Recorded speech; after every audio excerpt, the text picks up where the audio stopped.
Mas ele falou que pensava que estava mandando plástico pro Brasil. Faz a Neném dormir, faz. Pega ela, pega. Agora vai ter que devolver o dinheiro.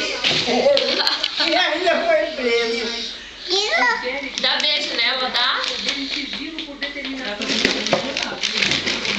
Deixa eu pôr ela mais pra cá.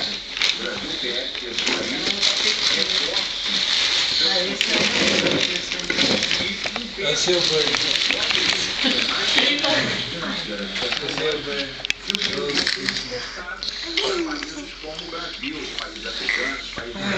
Melhor nós irmos, né? Isso aí parece dedinho.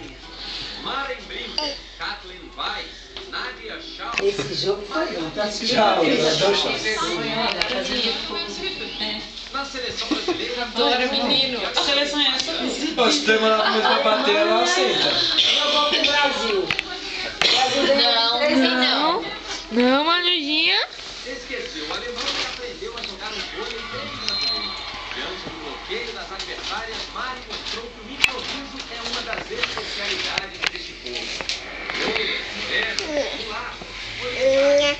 Nossa, já Uma japonesa no time brasileiro. Lembro. Isso eu lembro. 2, 3 e...